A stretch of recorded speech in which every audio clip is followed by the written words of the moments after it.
Hernández. Él es biólogo de la Facultad de Ciencias, un egresado de la Facultad de Ciencias. Él realizó su maestría sobre el mejoramiento genético de setas y bueno, actualmente se encuentra estudiando el doctorado en la Unidad Profesional Interdisciplinaria de Biotecnología y está desarrollando su estudio sobre cepas, el desarrollo de cepas esporógenas de diferentes especies. Actualmente, bueno, ha dado clases en la Facultad de Ciencias de Biología de Hongos y también de Biotecnología en el cultivo de macromicetos. Y bueno, pues yo le cedo la palabra al maestro en Ciencias. Pues muchas gracias por la presentación. Agradezco a todas las personas que han estado colaborando para el desarrollo de este evento, de estos eventos. Y pues muchas gracias, Lucero, por la presentación. Y bueno, yo les voy a hablar un poco sobre pan y vino. Pan y vino se llama el nombre de la charla y vamos a abarcar en esta plática una gran cantidad de temas, pero relacionados con la biotecnología de hongos, ¿no? Entonces, ustedes como saben, tanto el pan como el vino, pues utilizan hongos, ¿no? En este caso tenemos aquí en nuestro organismo especie, nuestro organismo estrella, que sería la levadura de la cerveza.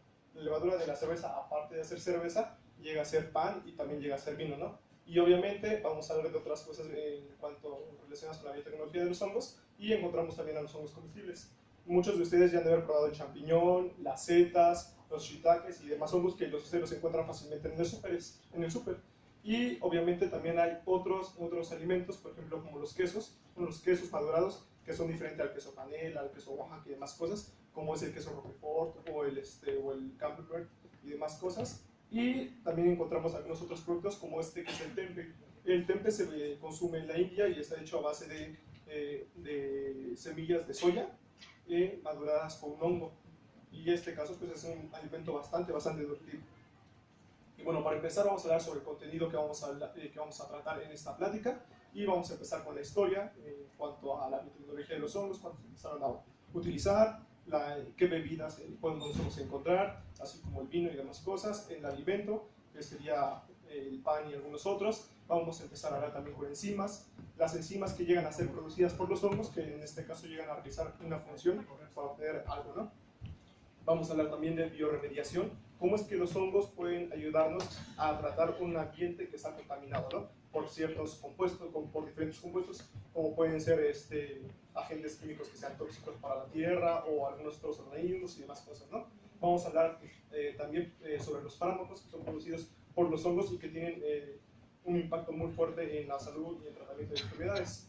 También vamos a hablar, por último, sobre nutracéuticos y alimento funcional, ¿no? Entonces vamos a ir. ¿Cuándo empezamos nosotros en la historia de la humanidad a empezar a trabajar con hongos, ¿no?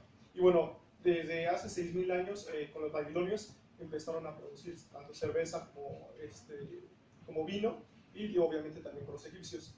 Y igual aquí se desarrolló el proceso del pan, ¿no? Entonces, desde hace 6.000 años antes de Cristo, actualmente casi 8.000, más de 8.000, entonces nosotros hemos tenido contacto con el consumo de productos derivados del tratamiento de hongos. Y eso es bastante importante, ¿no? Pero pues obviamente la gente que lo producía no se daba cuenta que eso tenía involucrado algún hongo, ¿no? Y bueno, es hasta después que Leeuwenhoek, que fue el que desarrolló el microscopio, se dio cuenta que había algunas partículas chiquitas que estaban ahí participando en los procesos de fermentación y demás cosas, ¿no? Pero no fue hasta Luis Pasteur que él se dio cuenta que la levadura en este caso era súper importante para la producción de vino. Y obviamente aquí es una fotografía con microscopía de barrido y podemos ver las levaduras. Las levaduras son así, son esféricas y pues ya se reproducen quemando. Por eso tienen estas pequeñas cositas amarillas acá, que son cicatrices. Y bueno, cabe destacar que el hongo que más nosotros utilizamos en toda la humanidad, yo pensaría que es Saccharomyces cerevisiae, porque obtenemos tanto el pan, la cerveza, el vino y demás cosas, así como otros metabolitos que vamos a ver, ¿no? Por ejemplo, también de las levaduras se obtiene la producción de etanol. El etanol, el alcohol que nosotros utilizamos para hacer las curaciones y demás cosas, lo obtenemos a partir de las levaduras. Y bueno, en bebidas, nosotros vamos a tener muchas bebidas, en este caso van a ser alcohólicas, y podemos obtenerlas a partir de jugos o de fuentes de almidón. Cuando nosotros hablamos de jugos, pues ustedes ya han visto que si nosotros aplastamos las uvas y después le damos un proceso, obtenemos el vino, ¿no? y también obtenemos, por ejemplo, de jugo de manzana, la sidra, ¿no? Y hay otras sidras de diferentes jugos. Y bueno, pero hay algo bastante curioso. Lo que regularmente se hace con los jugos es dejarlos fermentar para que entonces las levaduras, que en este caso es Saccharomyces cerevisiae, y realice el proceso de fermentación, y a partir de esto nosotros podamos obtener los vinos. ¿Okay? Obviamente esto involucra muchísimos más pasos, pero pues prácticamente es esto, ¿no? Aquí lo curioso es que nosotros para la producción de vino blanco utilizamos la uva verde, pero justo en estos viñedos que están en Alemania, a las uvas las ataca una plaga por otro hongo, que nosotros si las vemos nos daría asco, ¿no? Hagan de cuenta, ustedes están en unas uvas y parecería que están podridas, ¿no? Pero estas uvas lo que hacen es, esta plaga lo que hace es disminuir el nivel de acidez de las uvas. Entonces, cuando se realiza el proceso para la producción del vino, en este caso son los vinos sauternes, estos vinos son muy poco ácidos, y esos vinos se cotizan muchísimo más caros en el mercado, ¿no? Entonces, si ustedes comparan una botella de vino blanco normal con esta, obviamente esta tiene precio elevado como 10 veces más.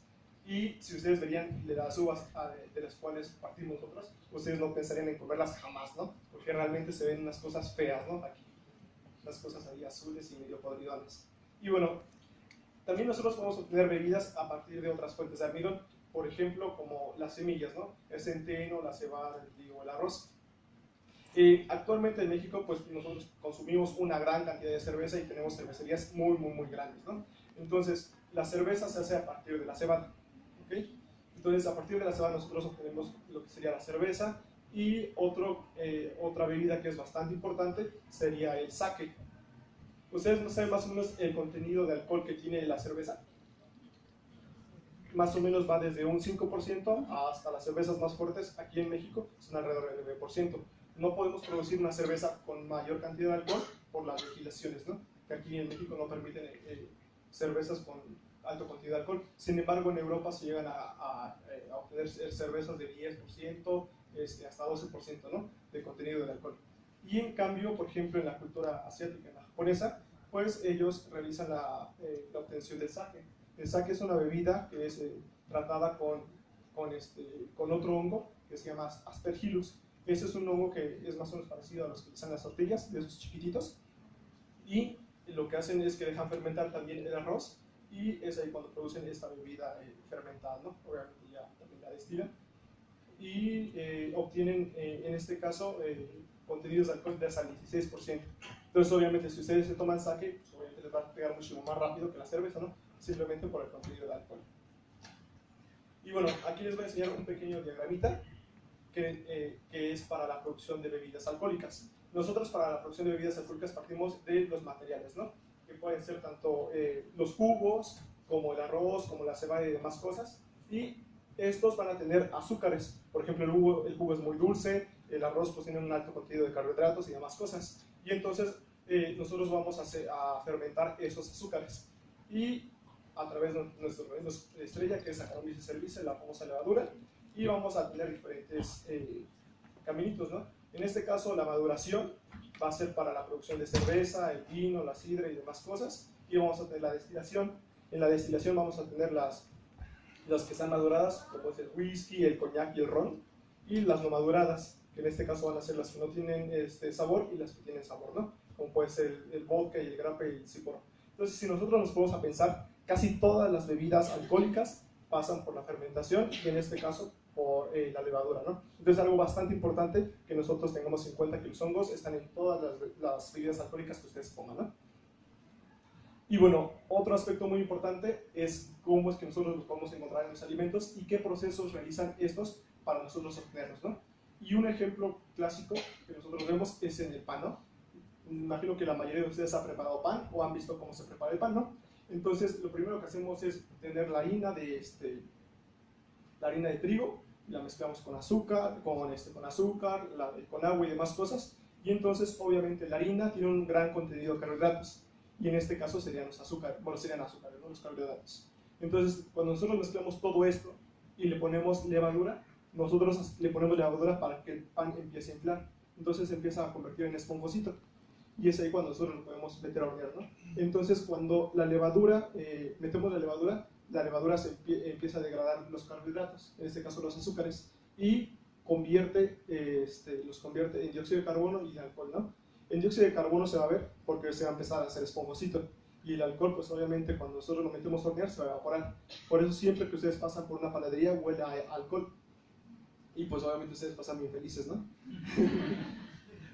pero es bastante curioso este proceso, ¿no?, de la producción de pan.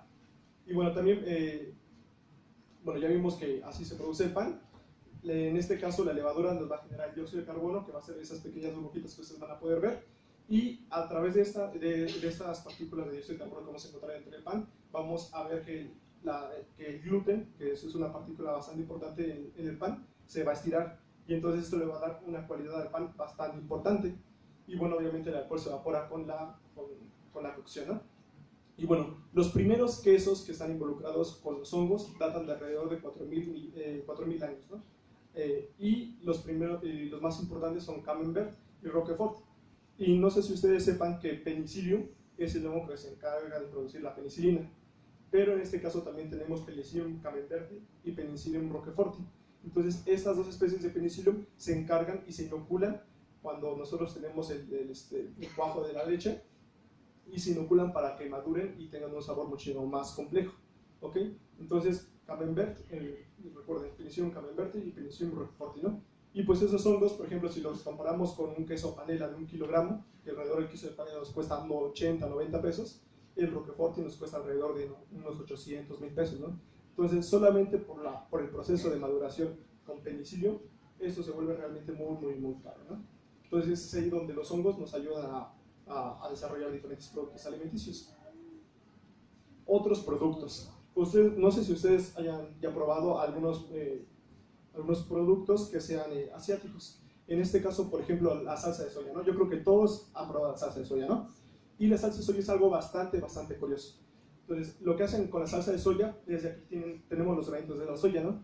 Y aquí se muele la soya, se le pone agua, se le pone sal, y se le añade aparte Saccharomyces cerevisiae y otro que era Aspergillus, el mismo que se encarga de hacer el sake. Entonces, esto lo van a dejar moldeando alrededor de 6 meses y se va a hacer como una pasta así chiclosa, ¿no? Y entonces va a empezar a tener exudados, es decir, le van a empezar a escurrir algunos líquidos, ¿no? Y esos líquidos que le van a empezar a escurrir es la famosa salsa de soya. Si la salsa de soya se produce de una forma tradicional, tarda alrededor de 6-8 meses, pero obviamente ya con la estandarización de los procesos, pues obviamente lo hacemos muchísimo más rápido, ¿no? Y bueno, esa sería el famoso shoyu. Y el shoyu se ha producido desde hace 2500 años. Entonces, si ustedes se fijan, estos productos son bastante longevos en cuanto a su producción. Y bueno, si también les gusta la comida asiática, la comida japonesa, me imagino que han de haber probado ustedes la sopa de miso. El miso son esos cuadritos blanquitos que saben bastante curiosos, y lo que hacen ellos es de que ponen la pasta de soya y la dejan madurando muy poco tiempo, y es ahí cuando la agregan a las sopas. Y esto no es una comida, el miso no es una comida así que se come, no es un producto que se coma solo, sino que siempre va acompañado, ¿no? Entonces siempre es como un ingrediente, ¿no?, para acompañar. Y aquí está el famoso tempe. El tempe es por ahí de la India, y entonces todos esos granitos que parecían cacahuates no son cacahuates, es soya, son granos de soya, y se inoculan con un hongo que en este caso es Aspergillus oryzae. Este es el famoso Aspergillus. Entonces, si nosotros lo viéramos aquí, parece un simple mono, de esos que nosotros vemos en las tortillas y nos dan asco, ¿no? Pero ese hongo realmente participa en muchísimos procesos para la producción de alimentos. Si nosotros nos comemos este hongo, como lo comemos acá, es completamente inofensivo. Entonces, aparte de ser inofensivo, la verdad, cuando nosotros lo comemos, aumenta el contenido de proteína, tenemos otros aminoácidos que nosotros no encontraríamos si nos comiéramos los alimentos en su forma original. Y bueno, es aquí como nosotros lo podíamos ver en el microscopio. Y bueno, surgió en los años 70, en los años 80, una nueva idea de cómo pensar en la forma de una proteína alterna, ¿no?, a la de las vacas, a las de la soya, por ejemplo. ¿Por qué? Porque pues un aspecto de la carne es de que tiene altos niveles de colesterol, ¿ok? Entonces cuando ustedes echan sus tacos de carnitas, pues ya es una bomba de colesterol, ¿no? Ahí. Y entonces cuando ustedes comen soya, si son completamente vegetarianos, hay algunos componentes que son antinutricionales y aparte no tienen todos los aminoácidos que ustedes deberían ingerir. En cambio, los hongos tienen todos los aminoácidos que ustedes deben ingerir y aparte de un gran contenido de vitaminas y demás cosas, ¿no? Entonces, por ejemplo, una empresa que salió y que ha visto un muy buen lugar en el mercado es la empresa Quorn. Esta empresa es inglesa y tiene muchísimas formas de venta. Por ejemplo, en esta que son chuletas de pollo, ellos le dicen, pero todo esto son hongos. Entonces, ellos obtienen la proteína de los hongos y es este hongo, que es el hongo fusario. Entonces, a partir de este hongo que ustedes lo ven, parece otro moho, esto lo llevan a producir a unas cosas grandotas que se llaman bioreactores. Entonces, a partir de bioreactores, ellos producen una gran cantidad de micelio, que es lo que forma el hongo, y ya posteriormente ellos obtienen la proteína de todo esto. Y es ahí donde nosotros podemos encontrar una fuente alterna de la proteína que es de muy buena calidad nutricional. Y nosotros nos preguntaríamos, ¿pero por qué nosotros es más fácil comernos los hongos y son mejores nutricionalmente que las plantas, ¿no? Y pues eso es muy fácil porque nosotros estamos más enfrentados con los hongos que con las plantas. Entonces prácticamente los hongos son más cercanos a nosotros, ¿no? Y bueno, hay otro aspecto también muy importante que son las enzimas. Por ejemplo, si ustedes hacen un jugo de manzana, ¿cómo les queda? Les queda bastante espeso y les queda muy turbio, ¿verdad? Entonces, si ustedes quieren llevarse ese jugo a la escuela, pues obviamente entre que les da un poco de asco y que les da pena ya porque se oscureció y demás cosas, pues no se lo llevan, ¿no?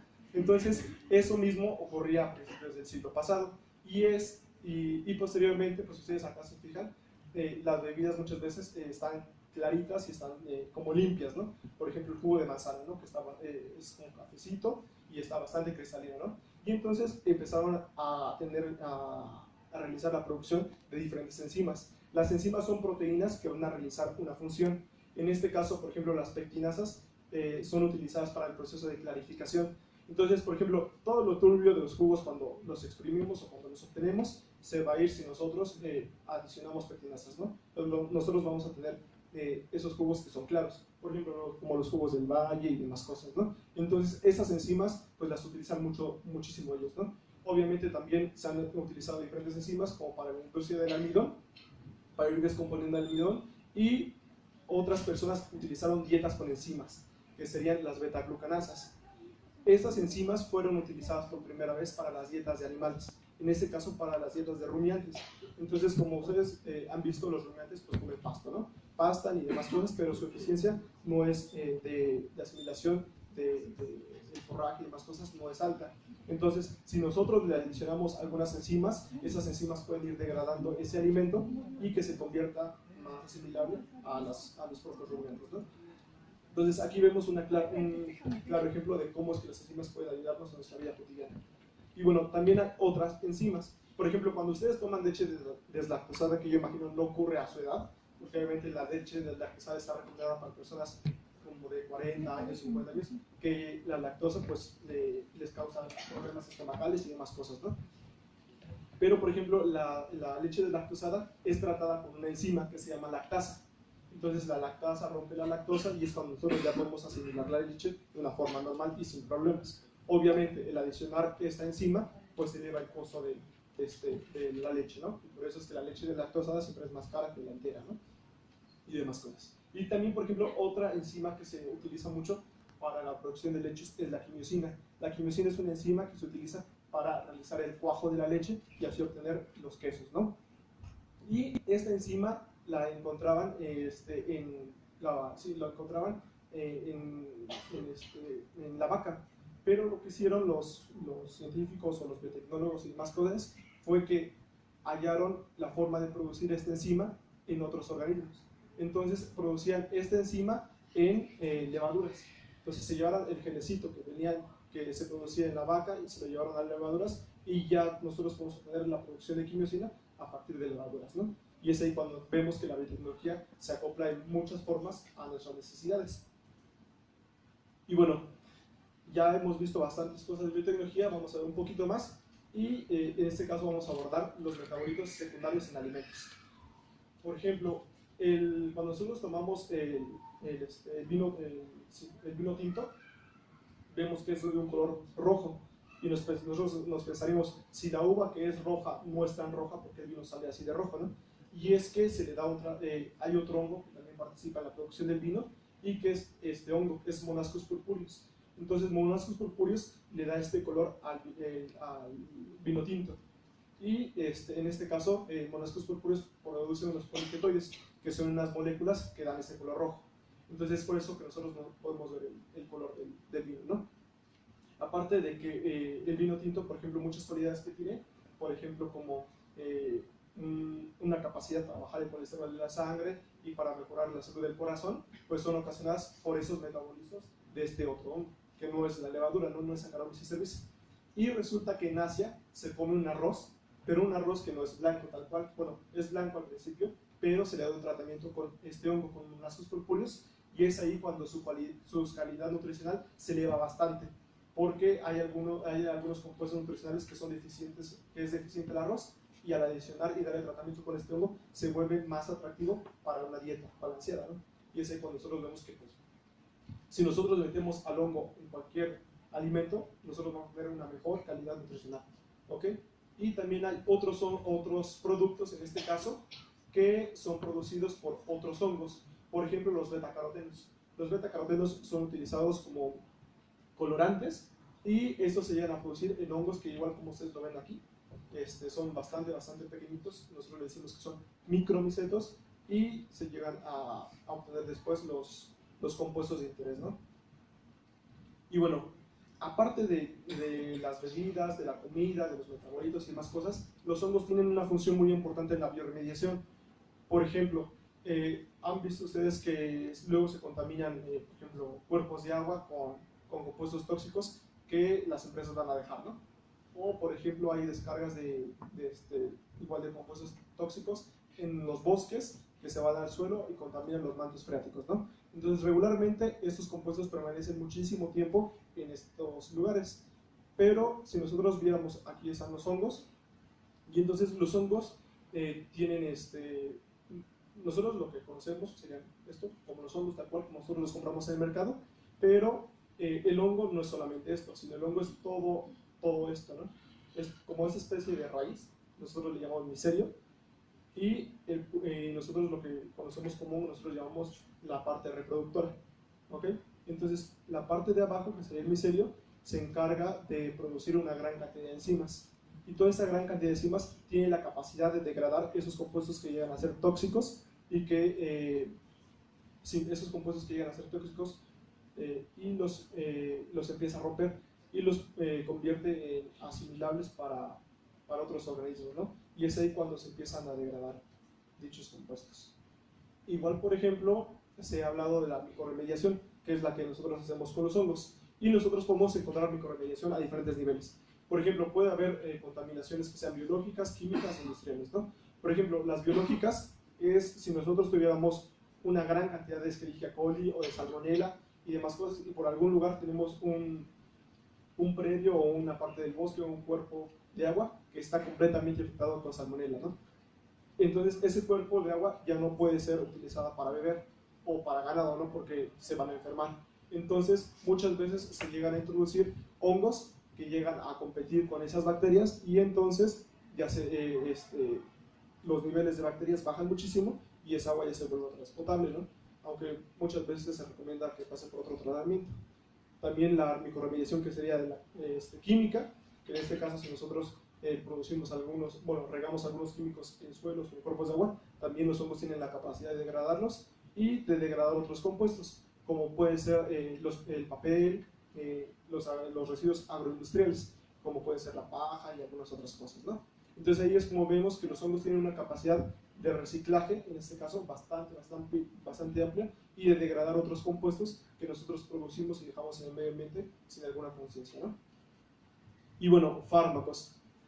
Cada vez que ustedes van al médico, si es médico alópata, a ustedes siempre les van a recetar fármacos, ¿no? En este caso, por ejemplo, si ustedes se sienten mal en la garganta, pues a ustedes les van a recetar antibióticos, ¿no? Pero los antibióticos, si bien en parte se producen por bacterias, también se producen por hongos. Y nuestro hongo estrella, en este caso, para los antibióticos es la famosa penicilina, ¿no? La penicilina ya tiene muchísimo tiempo de estarse produciendo y es uno de los antibióticos pues más utilizados, ¿no? En toda la época. De hecho, se empezó a utilizar en la Segunda Guerra Mundial. Y bueno, se calcula que de antibióticos derivados de hongos, nosotros tenemos alrededor de 12.000 antibióticos. Entonces, si ustedes conocen alrededor de 10 antibióticos, va a ser mucho. Pero pues los hongos llegan a producir hasta 12.000, ¿no? Y bueno, de todos los antibióticos que nosotros conocemos, de los que son producidos por bacterias, por hongos y demás cosas, el 22% son producidos por los hongos. Entonces, la verdad es que los hongos producen una gran cantidad de antibióticos. Y encontramos las penicilinas, las cefalosporinas, y tan solo este mercado tiene alrededor de importancia de 11 billones de dólares, ¿no? Entonces, si vemos la industria farmacéutica, la verdad es que está muy involucrada en esto y lucra bastante, ¿no? Y los mecanismos, pues, son a partir de los hongos, ¿no? En este caso son hongos que siempre van a ser pequeñitos, ¿ok? Y bueno, cuando empezaron a realizar los trasplantes de órganos y demás cosas, muchas veces no eran fallidos los trasplantes de órganos. ¿Por qué? Porque las personas no eran como aptas para recibir el órgano de otra persona, ¿no? Porque su sistema inmune reaccionaba de una mala forma, por decirlo así, ¿no? Y entonces es ahí cuando vieron que este hongo producía algunos metabolitos que eran agentes inmunosupresivos. Entonces los agentes inmunosupresivos lo que va a hacer es bajar la reacción inmune y que nosotros podamos realizar los trasplantes de órganos más fácilmente. Entonces muchas veces estos agentes son bastante importantes para realizar este tipo de procesos, ¿no? También tenemos los agentes hipocolesterolémicos que se encargan de bajar el colesterol. Entonces, por ejemplo, para gente que tiene colesterol alto, que come muchas carnitas y mucha carne de res y demás cosas, pues siempre les recomiendan las estatinas, ¿no? Entonces, ustedes van con el médico les receta las estatinas y estas obviamente son producidas por hongos, ¿no? Entonces, si vemos esto, por ejemplo, esta industria tiene alrededor de ganancias de 15 billones de dólares y pues igual son producidos por penicillium. Entonces, si ven las penicillium, producen antibióticos, producen también agentes hipocolesterolémicos, quesos y demás cosas. Entonces, la verdad es que son organismos bastante bonitos, ¿no?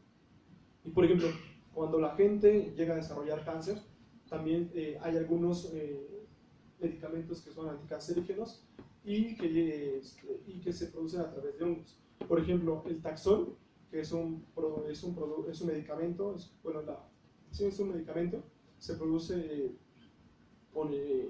a partir de un árbol, pero se dieron cuenta que este árbol pues obviamente tardaba muchísimo tiempo para la producción de Taxol y posteriormente lo encontraron este compuesto en un hongo, en este caso es Taxomyces andrae, y se dieron cuenta que era muchísimo más fácil producirlo en este hongo que estar sembrando los árboles gigantescos y obtener el Taxol en muy bajas cantidades. Entonces, si nosotros lo producimos así, vamos a obtener Taxol en muy altas cantidades. Y tan solo hay una empresa, una farmacéutica que se llama Bristol Myers, y que tan solo la producción de este fármaco, que es un anticancerígeno, les deja $1 billón, ¿no?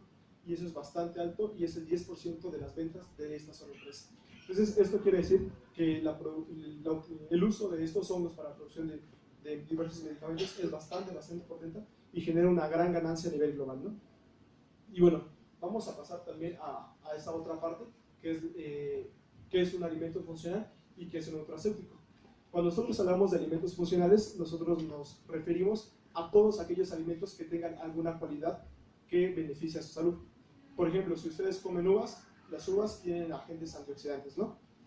Entonces, ese ya sería un alimento funcional. Si ustedes comieran, por ejemplo, no sé, la manzana o el aguacate y demás cosas que tienen, por ejemplo, el aguacate, ¿no? Que tiene ácidos grasos y tienen alguna función en la salud, pues van a ser un alimento funcional. Y un nutracéutico resulta ser alguna parte o derivado de un alimento funcional, pero en una forma farmacéutica. Entonces, por ejemplo, si ustedes, la levadura, por ejemplo, sería un alimento funcional y un nutracéutico serían cápsulas de levadura, ¿no? Entonces, es así como se empieza a trabajar diferentes suplementos alimenticios y demás cosas. Y los hongos son alimentos funcionales en toda la extensión de la palabra, ¿no? ¿Por qué son alimentos funcionales? Esto por el alto contenido de proteína. Esto es en base seca. Nosotros tenemos alrededor de un 20 a un 30% de proteína en los hongos, ¿no? En los champiñones, en las setas que ustedes se comen, tienen alrededor de ese contenido de proteína. Y vamos a encontrar, como ya les había mencionado antes, todos los aminoácidos esenciales, ¿ok? Entonces, ustedes no se tienen que preocupar por tomar pastillitas de lisina o otros aminoácidos, porque los hongos tienen todos, ¿no? Y vamos a tener un alto contenido de fibra dietética. La fibra dietética nos va a ayudar para la digestión. En este caso, la pared celular de los hongos tiene la quitina, y la quitina es un carbohidrato, pero ese carbohidrato nosotros no lo podemos digerir, y nosotros nos va a ayudar al tracto digestivo. Entonces, pues nos ayuda bastante la fibra dietética. Aparte de que también contiene vitamina B y es bajo en grasas, y obviamente, por no ser de origen animal, es libre de colesterol. Entonces, prácticamente, los hongos son una muy buena fuente alterna de alimento, ¿no? Y bueno, vamos a entrar un poquito en la historia del cultivo. Los hongos comestibles se han cultivado desde hace muchísimo tiempo. En este caso, más de hace 2000 años, se empezó a cultivar el hongo auricularia aurícula, que es en Asia, ¿no? Principalmente los países que se dedicaban a la producción de hongos, y de los pioneros pues fueron los asiáticos, en este caso China, ¿no? Auricularia aurícula. Posteriormente se empezó a cultivar en los años más o menos 400, 500, este otro hongo que es Flamulina velutipes, que este hongo le llegan a decir el hongo de invierno, ¿no? Porque cuando hay temporadas bajas, este hongo crece, y es como nosotros lo podemos observar en la naturaleza. Y posteriormente, por los años 600, 800, los chinos empezaron a cultivar el shiitake, ¿no? Y esto lo describe Wang Zheng en uno de sus libros, ¿no? Y nosotros en México, ¿qué hongos comemos de todos estos? No sé si ustedes conozcan a estos tres, o no conocen a ninguno, ¿no? ¿Sí? Eso es porque, más que nada, como se cultivaban en Asia, pues nosotros no tenemos la cultura de estar consumiendo esos hongos, ¿ok? El champiñón, eso sí lo conocen ustedes, ¿verdad? ¿Sí? Con el champiñón ocurre algo bastante curioso, ¿no? Que este hongo se empezó a cultivar primero en Europa. Entonces, como nosotros estamos más relacionados con los occidentales que con los asiáticos, pues obviamente no estamos más ligados a ellos, ¿no? Y bueno, el cultivo del champiñón se empezó a estudiar en el siglo XVII, y se dieron cuenta que, a diferencia de otros hongos, es un degradador secundario. Por ejemplo, un degradador primario sería este hongo, por ejemplo, ¿no? Este hongo es un degradador primario porque se alimenta de madera, pero el degradador secundario, por ejemplo, se alimentaría de la madera en descomposición junto con tierra, ¿no? Y entonces ese ya no sería un degradador secundario, porque ya no se está alimentando del material primario, ¿no? Sino de un derivado, ¿no? Del material primario. Y fue en el periodo que se empezaron a desarrollar los cultivos con el rey Luis XIV y demás cosas, ¿no? Pero cabe destacar que, por ejemplo, en el siglo XIX, bueno, en 1868, se cultivaba el champiñón en cuevas. Entonces, ¿ustedes saben cómo se cultiva el champiñón? ¿Sí? ¿No? Resulta que el champiñón, para cultivar, lo que utilizan principalmente es paja. Entonces ponen la paja a remojar, y aparte le añaden una fuente de nitrógeno. Entonces, una fuente de nitrógeno que se utilizaba en ese entonces era el estiércol de caballo, que se le llama caballaza. Entonces, lo que hacen ellos es remojar la caballaza con la paja y la adicionan en agua, y entonces empieza a haber una descomposición tanto de la paja como del estiércol, ¿no? Y entonces, a partir de eso, se genera una tierrita bastante fina. Y es a partir de esa donde van a crecer los champiñones. ¿Ok? Actualmente, en México, por ejemplo, se utiliza, en vez de la caballaza, pollinaza, que sería la popó del pollo, ¿no? Y es ahí donde se empieza a cultivar el champiñón. Pero, ¿ustedes por qué se imaginan que lo hicieran en cuevas? Por la humedad. En este caso, por la humedad, ¿no? ¿Por qué? Porque nosotros necesitamos lugares que son bastante húmedos, más o menos como un 70-80% de humedad relativa, como si ustedes estuvieran en la selva, más o menos ese tipo de humedad, para la producción del champiñón. Y es ahí cuando empezó realmente el cultivo del champiñón, ya a una mediana escala, ¿no? Y bueno, ¿cómo estamos a nivel global en cuanto al consumo de hongos comestibles? Y bueno, no sé ustedes qué tanto consuman hongos en sus casas. O por ejemplo, el día de la semana, ¿cuántas veces consumen hongos? Ninguna, una vez al mes, más o menos, ¿no? Sí, pues la gente, como ustedes, no consumen hongos, ¿no? Pero resulta que en el sureste del país se consume mayor cantidad de hongos. Y por ejemplo, en los años 78, la gente no comía ni un, yo pensaría que ni un cuarto de kilogramo al año, ¿no? En todo el mundo. Pero posteriormente, en el año 97, una persona comía 1 kilo de hongos en todo el mundo, ¿no? Entonces, todas las personas en teoría, al 97 consumían 1 kilo de hongos al año, ¿no?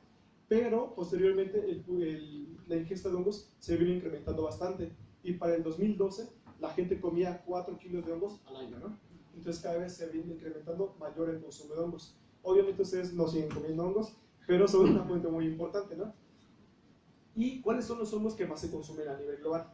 Ustedes han visto el champiñón, ¿no? El champiñón, en este caso es para el 2015, se producían alrededor del 30% de todos los hongos, era champiñón, ¿no?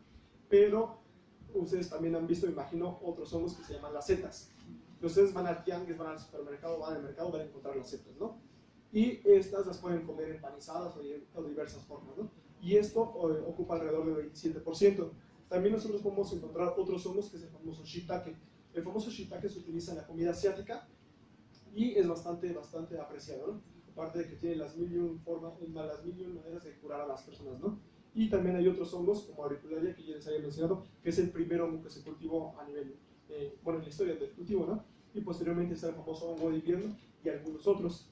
Algunos otros son hongos que se producen en una forma local, por ejemplo, en México o en China solamente, o en Europa, y más cosas, ¿no? Y que son muy apreciados en ese lugar, ¿no? Y bueno, pero nosotros en México, ¿cómo estamos? Como ustedes saben, no sé, ¿todos han probado champiñón aquí? ¿Sí? ¿Todos han probado setas? Sí. Sí, no. Bueno, vimos que el champiñón casi todos lo han probado, ¿no? Y las setas no todos, ¿no? Entonces, vemos que nosotros producimos alrededor de 47.000 toneladas al año, ¿no? De los cuales el 95% de champiñón. Entonces, ustedes son el 95% de las personas que consumen champiñón, ¿no? Y de las otras, el 5% consumen setas. Y de eso, casi nada consume shiitake. Entonces, si nosotros lo comparamos en cuanto al costo y en cuanto a otras cosas, vemos que el champiñón, por ejemplo, anda sobre unos 40, 50 pesos el kilo, ¿no? Las setas andan igual, pero el cultivo del champiñón en México tiene muchísimo más tiempo que el cultivo de las setas. Entonces, el cultivo del champiñón debe tener unos 50, 60 años. Entonces, ahora sí que sus papás ya comían champiñones, pero sus papás no comían setas, sino que las setas empezaron a producir hace unos 15, 20 años, ¿no? Entonces, obviamente, el consumo de las setas, al producirse en menor tiempo, pues obviamente la gente está menos acostumbrada a comerlas. Y pues últimamente se ha empezado a producir el shiitake, que es este hongo de origen asiático, ¿no? ¿Ustedes han oído hablar del famoso hongo michoacano? ¿Sí? ¿Y qué saben de él? ¿Sí es michoacano? ¿Sí es michoacano? Ahorita vamos a ver un poquito de ello, ¿no? Entonces, como ustedes saben, el champiñón es una fuente de proteína bastante buena. Nosotros podemos encontrar con vitamina B, podemos encontrar también diferentes sales, obviamente vamos a encontrar libre de grasas y tiene agentes hipocolesterolémicos. Entonces, si ustedes, por ejemplo, se comen sus tacos de carnitas un día, al siguiente se pueden hacer champiñones al ajillo, ¿no? O champiñones encebollados para reducir el nivel de colesterol de su sangre, ¿no? Y ya con eso compensa, ¿no? O sea, algo muy grasoso con algo muy poco grasoso y aparte reduce el colesterol, ¿no? Y rico, ¿no? Entonces hay como variar de la dieta, ¿no? Para tener una dieta saludable. Está también el otro hongo, shiitake. Este tiene un gran contenido de proteína, tiene todos los aminoácidos esenciales y aparte tiene muchos compuestos que llegan a tener actividades. Entonces, por ejemplo, llegan a controlar la presión, ¿no? Que es ese compuesto que se llama tirosina. Y tienen un compuesto que se llama el famoso lentinal, el cual, aparte de reducir el colesterol, tiene efectos antitumorales, ¿no? Entonces, a partir de estos hongos se han obtenido algunos metabolitos que llegan a usarse como fármacos, bien específicos. Entonces, por ejemplo, si ustedes tienen, si alguna persona tuviera cáncer, shiitake, por ejemplo, el consumo de shiitake que tiene lentinal sería bueno, pero no sería recomendable como uso para una quimioterapia o para matar el cáncer, ¿no? ¿Por qué? Porque obviamente el lentinal que está en 1 kilo de shiitake es muy bajo. Entonces, aparte las dosis no son específicas y pues obviamente las personas pueden consumir, por ejemplo, un shiitake o pueden consumir 1 kilo de shiitake, ¿no? Entonces, el shiitake también va a tener poco lentinal o mucho lentinal, dependiendo obviamente la variedad de shiitake que se consume. Entonces, les digo esto porque no vengan a decir, pues no sé, tengo alto de colesterol, ¿no? Me como un shiitake. Y ya, no, así no funciona, ¿no? Estos serían alimentos funcionales. No son fármacos porque no se administran una dosis, serían alimentos funcionales, ¿no? Otro hongo que les platicaba es el famoso Flavolina veluticus, el hongo de invierno, ¿no? Este hongo, así lo podemos encontrar tal cual en la nieve y demás cosas. Entonces es un hongo bastante bonito, es un hongo amarillo y demás cosas. Pero así no se consume a nivel global, sino que se consume de esta forma. Entonces, si ustedes lo comparan, pensarían que es lo mismo. No, es completamente distinto, ¿no? Resulta que nosotros cuando realizamos el cultivo de hongos, manejamos muchas cosas. En este caso en particular, manejamos la concentración de dióxido de carbono. Entonces ocurre algo similar a las plantas. Por ejemplo, cada vez que si nosotros aumentamos la concentración de dióxido de carbono, esta cosita que nosotros le llamamos la pata del hongo se va a elongar. Entonces aquí le aumentan tanto la concentración de dióxido de carbono que esta cosita se elonga, parece casi germinado, y este sombrerito sería esto. Entonces eso que más o menos sería como si el hongo creciera para alcanzar como el aire, ¿no? El aire fresco o la cantidad de oxígeno que ellos requieren. Y es así como nosotros lo podemos encontrar. Ese es un hongo que es como gourmet. Aquí en México es bastante parecido, se come en restaurantes con platillos bastante raros, ¿no? Y obviamente este hongo pues, tiene bastantes cosas que lo benefician, ¿no? Y bueno, este no es un hongo tal cual que sea cultivable, pero es bastante importante. Esas son las famosas trufas, ¿no? ¿Ustedes sí han escuchado hablar de las trufas? No las trufas de chocolate, las trufas de hongos, son otras, ¿no? Entonces, las trufas de chocolate las podemos encontrar en el metro por $1 la pieza, ¿no? Son chiquititas. Y nosotros, las trufas, estas Tuberculanosporum, nosotros las encontramos principalmente en algunos bosques de Europa, de Francia, de España, de Chile y demás cosas. E incluso aquí en México se llegan a encontrar algunas trufas. Y estas trufas, pues tienen un sabor bastante extraño. Y en aspectos culinarios, pues la verdad es que son bastante apreciadas.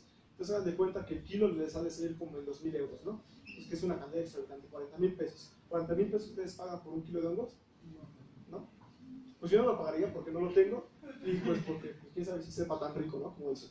Y bueno, aparte de que sabe muy rico, resulta que las personas que van buscando trufas van acompañadas de puercos. ¿Ustedes saben por qué utilizan los puercos para buscar trufas? Porque los puercos huelen mucho. Entonces, obviamente, los puercos detectan olores que son muy específicos y en este caso, estos hongos están debajo de la tierra. Entonces, los puercos tienen la capacidad de oler tales compuestos aromáticos de estos hongos y entonces se empiezan a rascar, ¿no? En este caso, obviamente, al puerco le ponen un bozal para que no se coman las trufas y no se coman los $2.000, los 2.000 euros, ¿no? Pues el kilo. Y pues está bastante curioso, ¿no? Y obviamente aquí tenemos las propiedades, ¿no? de las trufas, que son propiedades anticancerígenas, antivirales, regulan la hipertensión y una enfermedad del corazón de la coronaria, ¿no? Entonces vemos que las trufas son bastante apreciadas a nivel global, ¿no? Y bueno, esa es la trufa más grande que se ha encontrado.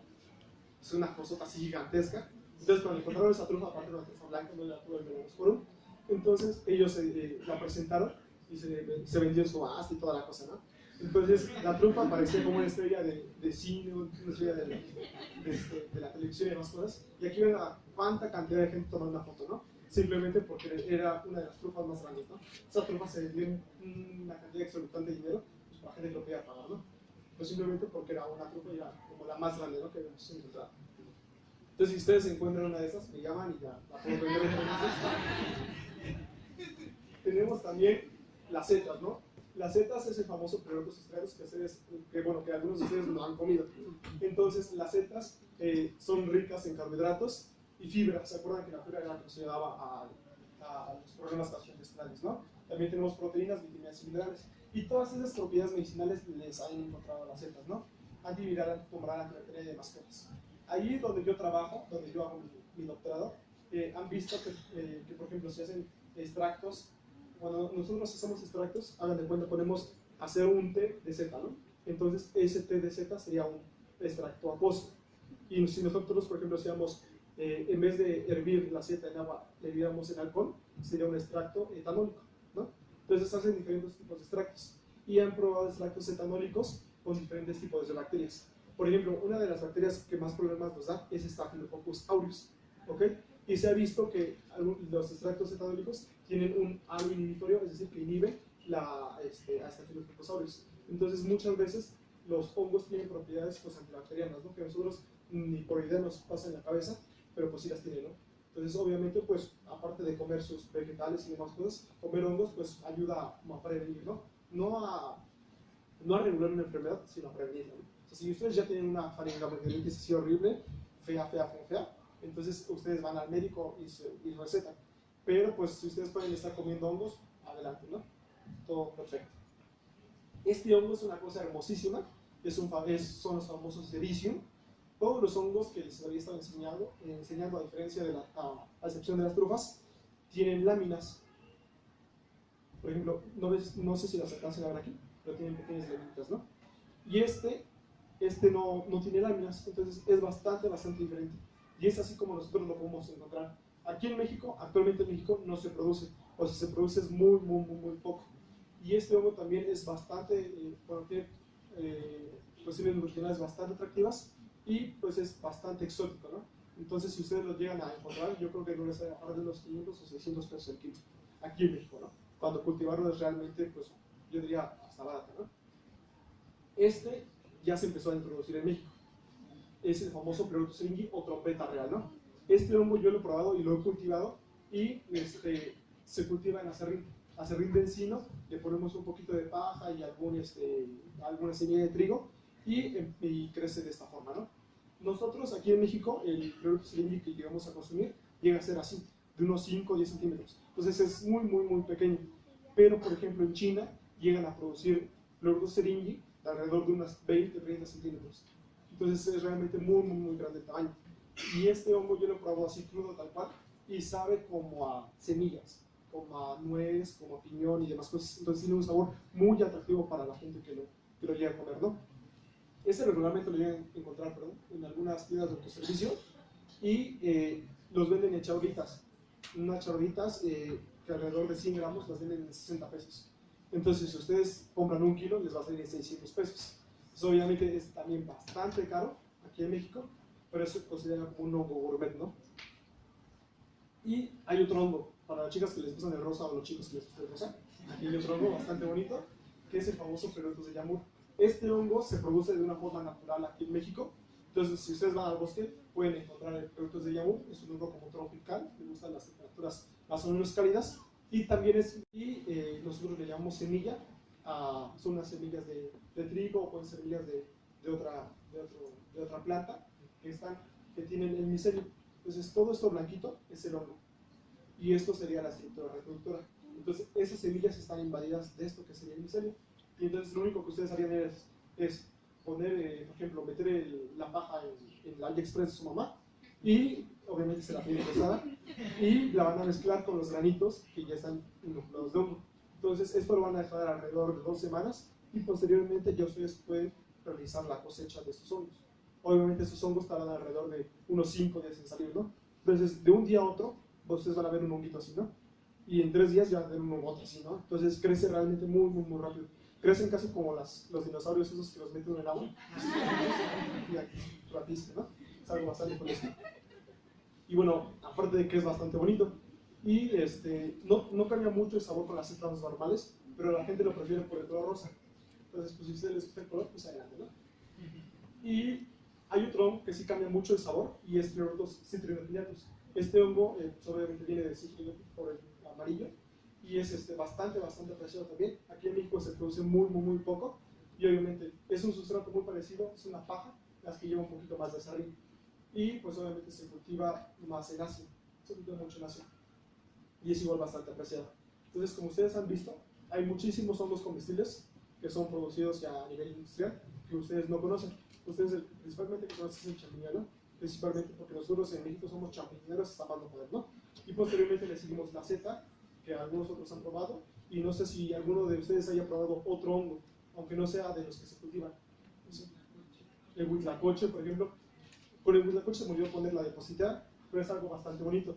El huitlacoche, como ustedes ya saben, es un parásito, ¿no? Es un parásito de la planta del maíz. Entonces, en algunos otros lugares del mundo, por ejemplo en Alemania, también tienen huitlacoche. Nada más que los alemanes ven el huitlacoche y lo tiran. Dicen, eso está podrido, bla. Y entonces cuando los alemanes veían a los mexicanos ir y dicen, no, ¿por qué tiran esto, no? Si en México llega a costar, no sé, 100, 200 pesos el kilo, los alemanes lo tiraban, ¿no? Y es que los alemanes no saben cómo consumirlo. Y una vez me tocó que una de mis directoras de tesis de la licenciatura se fue a Alemania a hacer una estancia y les dijo a los alemanes, ¿por qué tiran ustedes el huitlacoche y bla, bla, bla, ¿no? Y entonces les dijo, traigan ustedes el huitlacoche de lo que ya hayan tirado ahí en la milpa y vamos a hacer quesadillas de huitlacoche, ¿no? Entonces, en todo el mundo casi se vende la harina de maíz, pero por ejemplo, para hacer tortillas de maíz, nosotros tenemos las tortillas y aparte tenemos que darle un proceso a la harina para que se nixtamalice, ¿no? En este caso tenemos que agregar cal y agua y cocerla, ¿no? Pero entonces, pues allá en Alemania vendían la harina sin nixtamalizar, ¿no? Como una harina de trigo y demás cosas. ¿Y qué es el proceso de nixtamalizado? Solamente echarle cal, ¿no? Entonces, pues, ustedes le echan cal y le echan harina de maíz y ya pueden hacer sus tortillas en cualquier parte del mundo. Así de fácil, ¿no? Entonces ya hizo sus tortillas, coció el huitlacoche y pues obviamente ya se comió unas quesadillas de huitlacoche en Alemania, ¿no? Y los alemanes quedaron fascinados con ese sabor tan complejo que es del huitlacoche. Y bueno, antes el huitlacoche solamente se producía de una forma silvestre, ¿no? Entonces era bastante caro. No sé si ustedes se acuerdan, a lo mejor porque son muy jóvenes, pero en mis tiempos el huitlacoche estaba por temporadas. Entonces, solamente en la época de verano podemos nosotros encontrar el huitlacoche. No sé si a los que les gusta el huitlacoche han visto en el mercado y han visto que ahora se puede consumir casi en toda la temporada, ¿no? En todo el año. Y eso resulta porque ya se llegó a estandarizar el cultivo y ahorita ya se inocula el huitlacoche a toda una hectárea de mazorca, por ejemplo, de milpa, y es ahí cuando casi toda la milpa tiene huitlacoche. Y obviamente ustedes antes veían el huitlacoche y era una masa amorfa así negra, que ustedes la veían se veía medio fea, ¿no? Y ya ahorita el huitlacoche ya tiene unos granos bastante definidos, está muy bonito y obviamente ya han hecho todo para que su vida en la piel sea más larga y más feliz, ¿no? Pero prácticamente ustedes pueden encontrar el huitlacoche en todo el año ya ahorita, ¿no? Y a un precio bastante atractivo. ¿Okay? ¿Hay algún otro hongo que ustedes hayan comido? ¿No? Los clavitos. Los clavitos es un hongo bastante apreciado aquí en México, más o menos oscila entre 200 pesos el kilo, y resulta que los japoneses también tienen clavito, pero los japoneses, a diferencia de nosotros, ya están cultivándolo, ¿no? Entonces es algo bastante curioso porque los asiáticos han desarrollado el cultivo de los hongos hasta más no poder, ¿no? Y nosotros nos hemos quedado con los hongos que nos han traído. Por ejemplo, el champiñón vino de Europa y también las setas vinieron de Europa. Entonces prácticamente el hongo que es de aquí y que se ha aprendido a cultivar es el huitlacoche, ¿no? ¿Sí? ¿Algún otro hongo, chicos? ¿No? Y bueno, eso sería todo. Gracias por su atención. Aquí les dejo una pequeña imagen donde nosotros podemos encontrar el micelio que yo les decía, que son el micelio amarillo y el micelio azulito, que estos al juntarse forman otro micelio, que este es el que nos forma los basidiomas, que son las estructuras reproductoras de los hongos, y es ahí donde se lleva la formación de esporas. Y estas esporas después van a migrar, se las lleva el viento, ¿sí? Y van a llegar otra vez al jardín o al pasto, donde esté, y van a empezar a germinar, y otras veces van a completar el ciclo de vida, ¿no? Y es así como nosotros podemos encontrar muchísimos hongos en la naturaleza, ¿no? A partir de esto. Pues muchas gracias por su atención, jóvenes.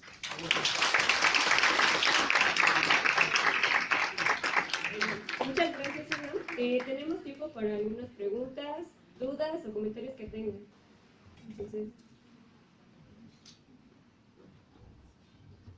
Hola, quiero saber cuál es tu opinión sobre los hongos que son consumidos en México, no de manera industrializada.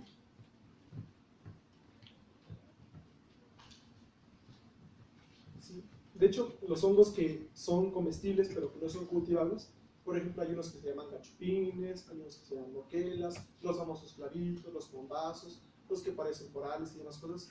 Son hongos que actualmente se recolectan en los bosques de una forma tradicional con los famosos hongueros y que esas personas pues realizan la colecta a través de muchísimo tiempo, ¿no? Entonces, a diferencia de los hongos que son cultivables, muchas veces estos hongos tienen una asociación que son con plantas, por los cuales no se pueden cultivar, ¿ok? Y muchas veces, al estar en un ambiente tan específico, pues obviamente absorben diferentes nutrientes, los cuales les dan un sabor muy distinto, ¿no? Y obviamente estos hongos son bastante apreciados, muchas veces son muchísimo más caros que las setas o los champiñones, pero nutricionalmente son bastante buenos, ¿no? Y obviamente siempre yo les comento que hay que ir a comprar hongos con las personas que vendan hongos. Si ustedes van en el bosque y ustedes dicen, ese se parece al champiñón, me lo voy a comer, no se lo coman, porque hay muchos hongos que son venenosos y que se parecen al champiñón, ¿no? Entonces ustedes no vayan ahí por el bosque creyéndose ya gente ya invencible y demás cosas, comiendo hongos venenosos, ¿no? Pero sí, yo les recomiendo muchísimo que los hongos comestibles, los que venden en las centrales de abastos, en Jamaica, o en los mercados, o en los tianguis, o en los pueblitos, esos, mientras que el honguero les diga, este hongo es comestible, no hay problema, ¿no? Entonces confíen en el honguero. ¿Algo más?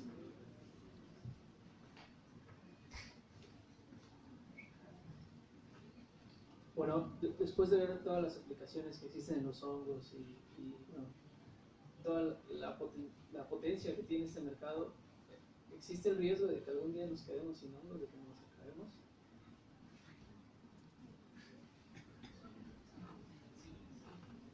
Sí, de hecho, por ejemplo, los hongos son igual, yo los podría comparar con las bacterias, no por su forma de estructura celular ni demás cosas, no simplemente porque los hongos pueden estar casi en cualquier lugar, como las bacterias. O sea, hay bacterias que pueden estar en condiciones sin oxígeno, ¿no?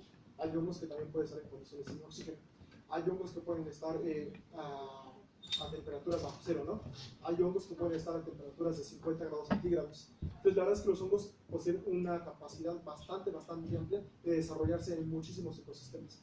Entonces, actualmente, si nosotros viéramos cuántos hongos hay en el planeta Tierra, hay estimaciones de 5, 10 millones, o sea, hay muchísimas especies de hongos, ¿no? Y regularmente, por ejemplo, con estos, el champiñón es una especie que es silvestre y posteriormente se domesticó, y las levaduras y demás cosas, o sea, son especies que actualmente viven en naturaleza, pero que nosotros hemos utilizado para la producción o para beneficio de nosotros. Y francamente los hongos la verdad es que tienen una potencialidad y resisten muchísimo los cambios, ¿no? Por ejemplo, el cambio, no sé, algunos cambios en temperatura, algunos cambios en sustrato y demás cosas. Entonces yo la verdad lo vería bastante difícil que los hongos como que se extinguieran o algo así, ¿no?